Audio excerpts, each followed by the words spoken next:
오늘날 현대인들이 중요하게 생각하는 사회적 덕목을 꼽으라고 한다면 단연 단독성이 아닐까 싶습니다. 단독성. 각자의 고유한 개성과 독특함이 중요하게 또 존중되는 그런 시대라는 것이죠. 과거의 보편적인 사회 논리나 규범은 구닥다리가 되어버렸고 개인의 특이성이 더 높이 여겨지는 그런 시대라는 거죠. 그러다 보니까 자연스럽게 나타나는 현상이 절대적인 진리를 그냥 지워버립니다. 그리고 자신과 상대방 모두를 인정하고 용납하는, 잘못이든 아니든, 진짜든 거짓이든 간에 서로 간에 다 존중해주는, 다 맞아주는, 그래서 여기에는 창조의 섭리도, 진리의 문제도, 선과 악의 문제도 다 단독성으로 덮어버려 줍니다. 그러다 보니까 심판이나 반성, 의미가 무색해지죠. 죄에 대하여, 회개에 대하여 말하면 다 귀를 닫아버리는 시대라는 겁니다. 이것이 오늘날 우리의 사회 현실입니다. 그런데 우리는, 적어도 우리 성도님들은 그저 세상이 바라보는 시선, 관점이 아니라 누구의 시선으로 바라봐야 되겠습니까? 하나님의 시선으로, 주님의 눈으로 우리는 사회를 보고 나를 보고 우리 주변을 봐야 된다는 것이죠. 오늘 본문에서 예수님이 그것을 정확하게 설명하십니다. 과연 오늘 이 본문을 통해서 우리에게 주시는 영적인 교훈이 무엇인지 함께 살펴보며 영적인 교훈을 찾고 또 기도의 제목으로 삼기를 원합니다. 첫째는 예외 없는 심판 앞에 회개하라 라는 겁니다. 예외 없는 심판 앞에 회개하라. 오늘 본문 이렇게 시작합니다. 두어 사람이 예수님에게 와서 최근에 일어난 비극적인 사건을 알립니다. 예수님, 저 총독 빌라도가 어떤 갈릴리 사람들을 죽여서 그 피를 자기 제물에 섞었습니다. 역사적으로 어떠한 일인지 구체적으로 알 수 없어요. 하지만 유추를 해보면 유대인들, 이때가 이제 6월절이 가까웁니다. 명절 때가 되면 종종 유대인들 가운데서 이 로마 제국에 대해 반항하는 그런 심리로 소동과 또 이 범죄를 일으키는 조직들이 있었습니다. 아마도 그 소동을 일으킨 군중을 처형하는 그 일이 아니었을까 유추해 볼 수 있어요. 그러자 이 이야기를 들으시고 예수님이 어떻게 대답하시냐면 본문 2절을 보십시오. 너희는 이 갈릴리 사람들이 이같이 해 받음으로 다른 모든 갈릴리 사람보다 죄가 더 있는 줄 아느냐?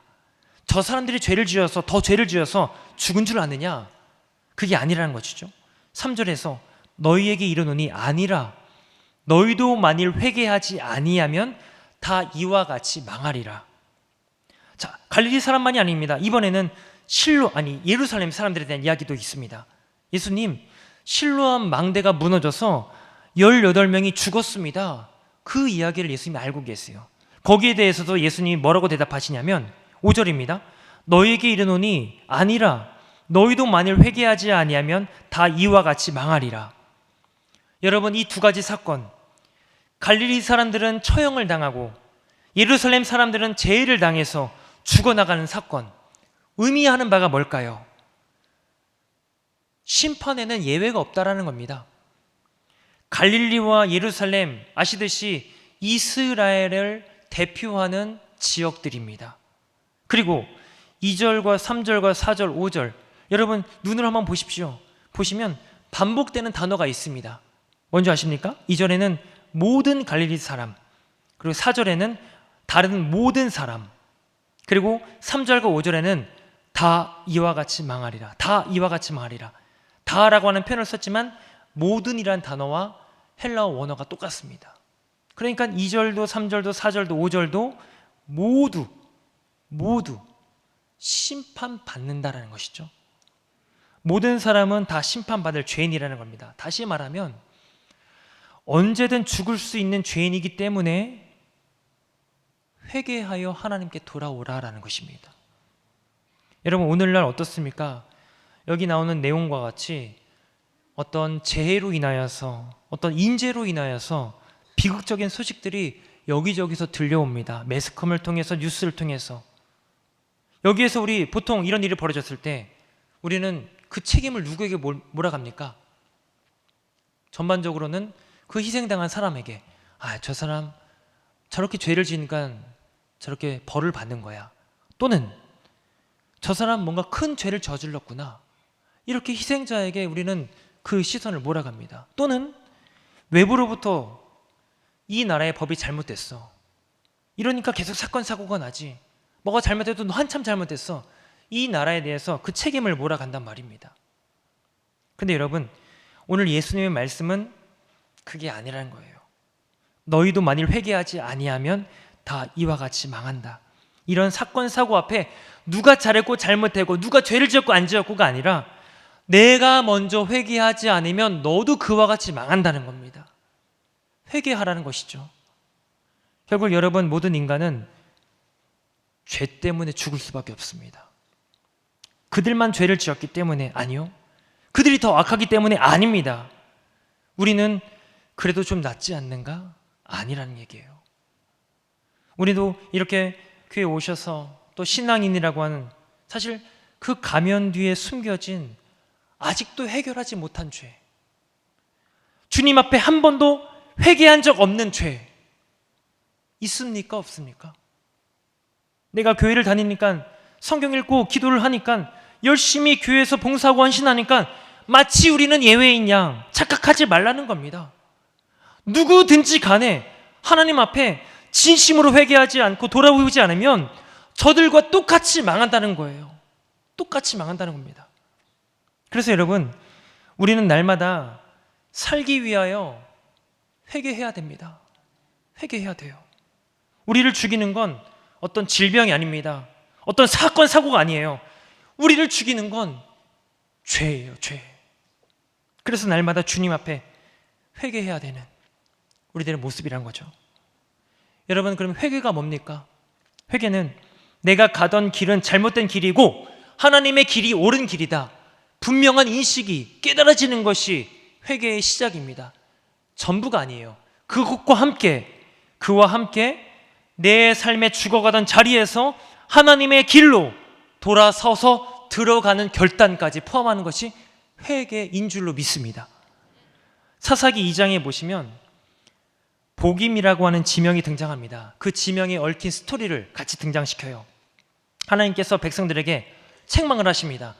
야, 너희들, 내가 애굽에서 너희를 건져냈고 이렇게 약속의 결과로 약속의 땅 가나안까지 주어서 들여보냈는데 어째서 너희는 이 가나안 원주민들을 쫓아내지 않고 그들의 우상 제단과 함께 같이 한 패거리가 되어서 죄를 짓고 있느냐 하시면서 하나님 무서운 다짐을 이 백성들이 내리십니다. 그게 뭐냐면, 나도 저 원주민들을 쫓아내지 않겠다.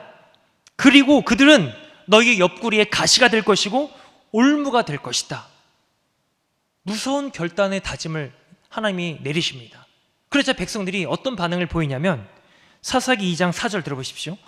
여호와의 사자가 이스라엘 모든 자손에게 이 말씀을 이르매 백성이 소리 높여 운지라. 그러므로 그곳을 이름하여 복임이라 하고 그들이 거기서 여호와께 제사를 드렸더라. 얼마나 대성통곡하며 울었던지 그 지명 자체가 바뀌어요. 복임으로. 우는 자들, 통곡의 장소란 뜻입니다. 하나님의 준엄한 메시지를 듣고 백성들이 많이 울었습니다. 막 통곡하며 울었습니다. 어떻게 보면 회개한 것처럼 보여요. 그런데 성경 어디에도 그 행위를 회개라고 설명하지 않습니다. 여전히 그들은 원주민들과, 가나안 원주민들과 한패거리가 되어서 우상제단 앞에 절을 하고 그들과 함께 살아가고 있습니다. 그냥 울었다, 울고 끝난 겁니다. 결코 회개가 아니라는 것이죠. 그런데 그 뒤에 무슨 말씀을 덧붙였냐면, 그들이 거기서 여호와께 제사를 드렸더라. 여러분, 이 그림은 심각하게 생각해야 될 문제입니다. 한바탕 크게 울고 나서 예배 드리면 됐다라는 거예요. 이것은 진정한 회개가 아니라 그냥 종교적인 행위를 강화한 것밖에 안 됩니다. 한참 부르짖고 울고 나서 삶을 돌이키거나 바꾸는 게 아니라 예배 드리면 끝나는, 나중에 이것이 뭘로 연결되냐면 율법주의, 형식주의가 되어버립니다. 우리도 예배드리다가 울고 기도하다가 울고 속상하고 마음이 아파서 자기 서름에 자기 형편에 울 수 있어요. 그런데 우는 것이 결코 회개는 아니라는 것이죠. 하나님이 원하시는 회개는 우는 것으로 시작을 합니다. 근데 그것을 넘어서 잘못된 삶을 고치고 숨겨둔 행실을 끄집어내어 바꾸고 태도와 자세를 바꾸고 우리의 말과 언어까지도 바꾸는 것이 진정 회개가 아니겠습니까? 우리도 사사시대와 같이 이런 종교 행위만 강화시키는 신앙생활을 하고 있는 건 아닌지 나 스스로를 돌아봐야 됩니다. 그런 무서운 함정에 빠지고 있는 건 아닌지 이러한 깨달음과 결단이 하나가 되어서 하나님의 길로 돌아서는 그런 회개의 열매를 맺는 여러분과 제가 되기를 주님의 이름으로 축원합니다. 두 번째는 회개의 열매는 생명력이 흐른다는 겁니다. 회개의 열매는 생명력이 흐릅니다. 하나님께서 모든 인류에게 줄곧 외치셨던 것이 회개의 요청입니다. 구약의 선지자들 시대마다 외쳤던 건 뭡니까? 여호와께 돌아오라, 하나님께 돌아오라. 수도 없이 외쳤습니다. 이게 언제까지 이어졌냐면 마지막 선지자 누굽니까? 세례 요한 때까지 이어집니다. 누가복음 3장 8절에 보시면 그러므로 회개에 합당한 열매를 맺고 속으로 아브라함이 우리 조상이라 말하지 말라. 말만 회개하지 말라는 겁니다. 회개에 합당한 열매를 맺어내라는 것이에요. 근데 여러분 세례 요한의 그 외침 앞에 이 백성들이 열매를 맺습니까? 못 맺습니까? 맺질 못합니다. 엄밀하게 말하면 열매를 맺고는 싶지만 맺지 못하는 실력을 발견했다는 거예요. 아, 우린 실력이 안 되는구나. 그게 이스라엘이고 그게 바로 우리 인간입니다. 그래서 이 문제를 해결하기 위하여 예수님이 오셔야만 했습니다. 그 내용을 오늘 본문 6절 이하에 열매 맺지 못하는 무화과 비유를 통해서 예수님이 들려주시는 거예요. 어떤 사람이 포도원에 무화과나무를 심었습니다. 3년이 지났는데도 열매를 맺지 못해요. 여러분 3년이 되면은 기본적으로 묘목을 심는데 이 무화과 나무가 5년이라고 합니다. 5년 되는 묘목을 심고 그 다음부터 바로 열매를 맺게 된대요. 근데 하루가 1년이 지나고 2년, 3년이 지나도 열매를 맺지 못하는 거예요. 그러니까 주인이 뭐라고 합니까? 여러분 본문 7절 보십시오. 포도원 지기에게 이르되 내가 3년을 와서 이 무화과 나무에서 열매를 구하되 얻지 못하니 찍어버리라. 어찌 땅만 버리게 하겠느냐. 이것이 이스라엘 앞에 놓인 심판입니다. 기다리고 기다려도 회개의 열매가 맺혀지지 않는, 당장 심판이 임해도 전혀 이상하지 않는 바로 우리의 모습이라는 거예요. 그때 포도원 지기의 말을 들어보십시오. 우리 본문 8절 한번 같이 읽겠습니다. 대답하여 이르되 주인이여 금년에도 그대로 두소서. 내가 두릅하고 거름을 줄이니. 그대로 두소서 주인에게 청합니다. 여러분 여기 그대로 두소서라고 하는 이 헬러 용어가 죄송합니다. 아페스라는 단어를 써요. 아페스. 이 아페스 그대로 두소서. 근데 이 용어를 누가 똑같이 말씀하셨냐면 예수님께서 십자가에 달리셔서 이 말씀을 하세요. 아버지여 저들을 사하여 주옵소서. 사하여 주옵소서. 아페스. 여기 나오는 그대로 두소서. 아페스. 같은 단어입니다. 하나님의 심판에 마땅히 찍혀버려야 될 나무에 불과한 우리인데 그런 우리에게 예수께서 오셨어요. 오셔서 주인이여 내가 대신 죽어질 테니 저들을 그대로 두소서. 저들을 사하여 주소서. 주인에게 요청을 하신다는 얘기예요. 그래서 7절을 다시 보시면 포도원지기가 이런 말을 합니다. 금년에도 그대로 두소서. 내가 두루 파고 거름을 줄이니. 여러분 거름이 뭡니까? 거름이라는 건 죽고 썩은 걸 이야기를 합니다. 어느 것도 죽지 않고는 거름이 될 수가 없어요. 그렇게 예수님이 죽어지심으로 이제 우리는 열매를 맺을 수 있는 나무, 주인이 기대하는 나무가 된 줄로 믿습니다. 예수님으로 인해서. 그렇다면 우리에게서 열매가 맺혀내야 되겠죠. 포도원지기가 두릅하고 거름을 줌으로써 우리는 열매를 맺어낼 수 있는 실력이 생긴 게 아니라 맺어낼 수 있는 기회가 열려진 게 된 겁니다. 그래서 이 포도원지기가 7절에서 금년에도, 왜 금년일까요? 여러분 금년은 몇 년을 가리킬까요? 올해. 이 1년을 가리킵니다. 올해 한 번 더 기회를 주십시오. 만일 열매를 열면 좋겠지만 그렇지 않으면 찍어버리소서. 우리에게 1년이라는 시간이 주어졌습니다. 주인께서 열매를 요구하는 기회, 영원하지 않다는 겁니다. 다시 말해서 우리는 이 1년, 이 기회의 시간을 살고 있어요. 그렇다면 어떻게 해야 될까요? 열매를 맺어내야 되겠죠? 하나님의 아들 예수께서 오셔서 사하여 주시고 걸음까지 주셨다면 우리는 열매, 회개에 합당한 열매를 맺어내야 됩니다. 자, 여러분, 이 무화과 나무가 1년생이 아니죠. 단연생입니다. 해마다 반복되면서 열매를 맺기 마련이에요. 우리의 회개의 열매도 마찬가지입니다. 한 번이 아닐 겁니다. 지속적으로 매일매일 매 순간순간마다 성도님들의 삶 속에서는 이 회개의 열매가 맺혀내야 될 줄로 믿습니다. 그래서 이 회개의 열매는 뭐까지 포함이 되냐면 나만의 회복이 아니에요. 개인적인 회복이 아니라 긍휼이 덮여지고 사랑이 맺혀지게 되고 화목과 평강이 함께 그 안에 맺혀지게 됩니다. 그래서 회개의 열매를 맺은 성도님들이 나아가는 곳곳마다 이웃을 향하여 그 회복이 열려지게 돼요. 나아가서 이 사회와 이 땅에 하나님의 나라를 확대시켜 나가게 될 줄로 믿습니다. 오늘 그 말씀을 이 열매 맺지 못하는 무화과 비유 이어서 10절부터 그 내용이 차곡차곡 기록되어 있어요. 회당 안에 안식일에 허리가 꼬부러져서 18년 동안 일어서지도 못하는 귀신 들린 여인이 있습니다. 그 여인은 누굴 가리키냐면요, 이스라엘, 이 당시 이 영적인 분위기를 가리킵니다. 진실한 회개도 없어서 율법주의에 사로잡혀서 그저 눈에 보이는 대로 형식적으로만 안식일 지키고 절기 지키는 이 이스라엘, 그 땅에 예수께서 오셔서 18년 동안 귀신 들려 허리 피지 못하는 여인을 고쳐내시죠. 회개의 열매는 그렇게 한 여인으로부터 시작하여서 어떻게 됩니까? 여러분, 이어지는 18절과 19절 한 절씩 읽어보겠습니다. 제가 18절, 여러분 19절. 그러므로 예수께서 이르시되 하나님의 나라가 무엇과 같을까? 내가 무엇으로 비교할까?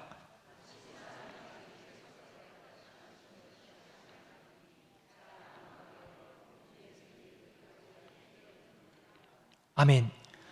겨자씨가 자라듯이 회개의 열매는 점점점 생명력을 확대시켜 가겠다는 겁니다. 그렇게 하나님의 나라가 만들어지게 된다는 거예요. 이 시작이 어디입니까? 겨자씨예요. 누룩입니다. 정말 미세한 그 하나예요. 그 안에 누가 있냐면 바로 내가 있고 여러분이 있습니다. 우리의 회개로부터 시작하여서 이 놀라운 생명력은 점점 하나님의 나라를 만들어가게 된다는 것입니다. 그래서 여러분, 주님과의 관계를 회복하는 이 회개의 열매가 얼마나 귀하냐면 개인적인 회복의 차원이 아니라 거룩하고 엄숙하게, 그러나 굉장히 역동적으로 지금도 세상을 향하여 펼쳐지고 있는 줄 믿으시길 바랍니다. 바로 여러분들의 회개를 통하여, 나 한 사람의 회개를 통하여 그 열매는 지속적으로 맺혀지게 된다는 것이죠. 잘려져 나갈 죽을 인생이었던 우리가 그리스도 대속의 은혜를 입어서 생명을 누리는 하늘 백성이 되었다고 한다면 누군들 복음 전하지 못하며 누군들 사랑으로 감싸지 못하며 누군들 중보하지 못하겠습니까? 여러분, 우리가 다른 사람을 위한 중보 기도도 결국 나의 회개 기도부터 시작이 됩니다. 나의 회개에서부터 시작이 된다는 얘기예요. 이것을 기억하시면서 내가 먼저 철저히 회개하고 그럼으로써 맺혀내게 되는 합당한 열매로 여러분의 가정이, 여러분의 직장이, 여러분이 머무신 삶의 터전이 놀랍게 하나님의 나라로 만들어지게 되는 역사가 있게 되기를 주님의 이름으로 축원합니다. 끝으로 셋째는 힘써 좁은 문으로 들어가라. 힘써 좁은 문으로 들어가라. 함께 읽진 않았지만 주인이 우리에게 기대하는 열매가 또 한 가지가 있습니다. 23절을 보십시오. 어떤 사람이 여짜오되 주여 구원을 받는 자가 적으니까, 구원을 받는 자가 적습니까? 물어봐요. 왜 이런 질문을 했냐면 예수님이 성과 마을로 두루 다니시면서 천국 복음을 선포하시는데 시대도 분간하지 못하고 율법과 전통에 얽매여 있던 그런 많은 유대인들이 예수님을 반대를 합니다. 오늘 보면 14절에서도 보시면은 그 18년 동안 꼬부라진 여인을 예수님이 고쳐주셨어요. 고쳐주신 그 기쁜 일이 벌어졌는데도 불구하고 회당장과 거기에 있던 무리는 예수님을 비난을 해요. 아니 안식일에 왜 그런 일을 합니까? 비난을 합니다. 또 앞에 12장에 보시면은 수많은 바리새인을 비롯하여 종교 지도자들이 예수님에 대해서 고발을 합니다. 그때 예수님이 뭐라고 하시냐면은 어리석은 자들아, 외식하는 자들아, 책망을 하신단 말이에요. 그러니까 이런 예수님이 가시는 곳곳마다 이뤄지는 분위기를 보면서 유대인들이 뭘 생각하냐면은 아니 우리는 아브라함의 자손인데 당연히 구원받는 거 아닙니까? 하면서 주여 구원을 받는 자가 적습니까? 라고 물어봐요. 그래서 주님이 뭐라고 대답하시냐면 24절에 좁은 문으로 들어가기를 힘쓰라. 많다는 걸까요? 적다는 걸까요? 많고 적음이 아니에요. 힘쓰라. 힘쓰랍니다. 여러분 기억하십시오. 구원의 문은 우리 모두에게 활짝 열려 있습니다. 그런데 그 문은 좁아요. 그래서 힘써야 됩니다. 이 시대를 보십시오. 시간이 가면 갈수록 우리 한국 사회 힘쓰는 일, 어려운 일, 고된 일 잘 안 하려고 합니다. 저 외국에 있는 이주 노동자들 불러서 그들에게 많이 시켜요. 좁은 길이 있으니 이리로 가십시오. 그러면 대번에 나오는 반응이 아니 쉽고 편한 길이 있는데 왜 그 길로 갑니까? 나 넓은 길로 갈랍니다. 이게 우리의 반응이란 말이에요. 근데 여러분 또 이렇게 사실을 보면 우리가 예수 믿는 것 편하려고 믿는 것 아닙니까? 편안하게 살게 해달라고 삶의 어려운 문제들 해결받아 편안해지려고 사실 우리가 그렇게 기도하고 있지 않습니까? 그게 뭐냐면 자꾸 넓은 문으로 가고자 하는 우리의 죄된 심령이에요. 근데 예수님은 정반대의 말씀을 하시죠. 좁은 문으로 들어가기를 힘쓰라. 우리는 편안하게 예수 믿다가 지나가고 싶은데 문제없이 그냥 감사하는 삶만 살다가 그렇게 지나가고 싶은데 예수님은 자꾸 우리에게 좁은 문으로 가라, 좁은 문으로 가라, 그리로 가길 힘써라. 왜 이렇게 자꾸 말씀하실까요? 힘쓰지 않으면 안 된다는 거예요. 그냥 아브라함의 자손이니까 구원받는 것이지, 그냥 어려서부터 모태에서부터 교회 다녔으니까 구원받는 것이지, 10년 20년 예배당 밟았다고 구원받는 것이지 아니라는 겁니다. 여러분 본문 26절 보실까요? 그때 너희가 말하되 우리는 주 앞에서 먹고 마셨으며 주는 또한 우리를 길거리에서 가르치셨나이다 하나. 27절 함께 읽겠습니다. 그가 너희에게 말하여 이르되 나는 너희가 어디에서 왔는지 알지 못하노라. 행악하는 모든 자들아 나를 떠나가라 하리라. 이런 말씀을 들으면 우리 숨이 턱 막혀야 됩니다. 하나님 나는 괜찮습니까? 우리 어떻게 해야 될까요? 힘쓰라는 겁니다. 힘써 예수 믿으라는 거예요. 그래서 25절에 보니까 집주인이 일어나 문을 한 번 닫은 후에 구원의 문은 활짝 열려 있지만 언제까지나 열려 있지 않답니다. 언제든지 닫힐 수가 있다는 얘기예요. 활짝 열려 있는 천국문, 근데 그 문은 좁아요. 언제든 닫힐 수가 있다는 얘기예요. 그럼 우리 어떻게 할까요? 서둘러 가야죠. 서둘러 가야 되는데 세상 물질, 안위, 인맥, 성공, 명예 다 끌어안고 가다 보니까 너무 거추장스러워요. 롯의 가족과도 같이 지체하고 지척거리고 자꾸 뒤를 돌아봅니다. 언제 갑니까? 그러면 어떻게 할까요? 던져버려야죠. 하나씩 뒤로 던져버려서 배설물과 같이 여겨버리고, 그러면서 내 앞에는 오직 주님 손만 붙잡고 우리의 발걸음은 가벼워지겠고 천국문은 가까이 오게 될 줄로 믿습니다. 오늘 이 전체 맥락에서 힘써서 예수 믿으라는 건 한 가지입니다. 회개하라는 거예요. 회개하라. 죄가 죄절로 없어집니까? 쉽습니까? 그렇지 않습니다. 하나님, 제 생각 바꿔주세요. 제 행동 고쳐주세요. 그렇게 가슴을 치며 통곡하며 회개를 해도 그 생각이, 그 습관에 밴 그 행동이 쉬 사라집니까? 잠깐이라도 방심하면 그 죄는 언제든지 내 안에서 또 치고 올라옵니다. 또 나를 망가뜨려 버려요. 그러면 또 뽑아내고 또 긁어내고 또 없애버리고, 그렇게 쓰러졌다가 일어서고 자빠졌다가 또 겨우겨우 일어나서 저 좁은 문으로, 저 구원의 문으로 향하는 그 처절한 몸부림. 그래야만, 그렇게 힘써야만 들어갈 수가 있다는 겁니다.